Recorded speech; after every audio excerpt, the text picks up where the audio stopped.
నమస్కారం అండి. నేను మీ శారదాని. నేను ఈవేళ విష్ణు పురాణంలో ఉన్న 6వ అంశంలోన 1వ అధ్యాయం చదువుతున్నాను. मैं शारदा विष्णु पुराण का 6ठा अंश का पहला अध्याय पढ़ने जा रही हूँ। कलिधर्म निरूपण। श्री मैत्रेय जी बोले, हे मुनि महामुनि, आपने सृष्टि रचना और वंश परंपरा आदि का वर्णन किया।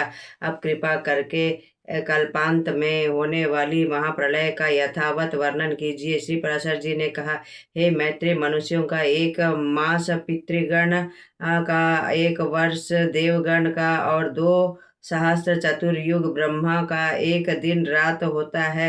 चारों युगों का समय मिलाकर 12,000 दिव्य वर्ष होते हैं।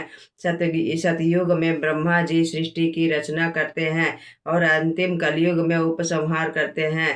हे मैत्रेय, कलयुग में मनुष्य वर्णाश्रम के अनुसार धर्माचरण नहीं करते। उस समय देव यज्ञ क्रिया का अनुष्ठान भी नहीं होता। कलयुग में बलवान ही सबका स्वामी होता है। वह किसी भी कुल की कन्या ग्रहण करने से समर्थ होता है। तर्क संगत वाक्य ही शास्त्र समझा जाएगा। उपवास, धन दान आदि की कलयुग में धर्म माना जाएगा। मनुष्यों में धनाढ़ता का गर्व होगा। जो पति धनहीन होंगे उसे स्त्रियां त्याग देगी। मनुष्यों की बुद्धि धन संचय में ही लगी रहेगी। कलयुग में ब्राह्मणों के साथ शूद्र आदि समानता का दावा करेंगे। समस्त प्रजा क्षुधा की व्यथा से व्याकुल होकर अनावृष्ट के भय से सदैव आकाश की ओर देखा करेगी। कली के आने पर लोग बिना स्नान किए ही भोजन करेंगे। अतिथि देवता ब्राह्मण का पूजन नहीं करेंगे। उस समय स्त्रियां अति विषयी, छोटे शरीर वाली और अधिक आहार करने वाली होगी। वे दुराचारिणी और पुरुषों से कटु व्यवहार करने वाली होगी। कलयुग में राजा लोग प्रजा की रक्षा नहीं करेंगे। जिसके पास हाथी घोड़े रथ होंगे वह राजा और शक्तिहीन लोग सेवक होंगे। मनुष्यों में पाखंड और अधर्म की अधिकता होगी।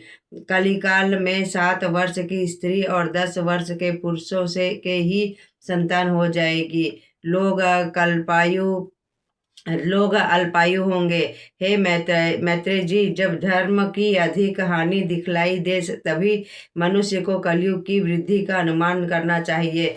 तब जब वैदिक मार्ग का अनुसरण करने वाले सत्पुरुषों की कमी हो, धर्मात्मा पुरुषों द्वारा आरंभ किए गए कार्य में असफलता हो, तो ज्ञानी जन को कलयुग की प्रधानता समझना चाहिए।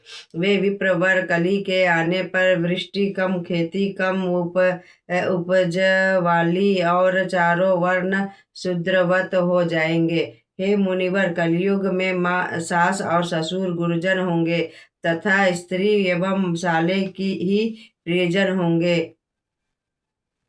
लोग अपने सास ससुर के अनुगामी होकर कहेंगे, कौन किसी माता और कौन पिता। लोग अपने कर्मानुसार जन्मते और मृत्यु को प्राप्त होते हैं। उस समय संसार के स्वाध्याय और वशटकार से ही हीन तथा स्वधा और स्वाहा से वर्जित हो जाने से कहीं कहीं कुछ धर्म रहेगा, किंतु कलयुग में थोड़े प्रयत्न से ही अत्यंत उत्तम पुण्य फल प्राप्त होगा, जो सतयुग आदि में कठिन तपस्या करने से प्राप्त होता है। मैं शारदा विष्णु पुराण का 6ठे अंश का पहला अध्याय समाप्त करती हूँ।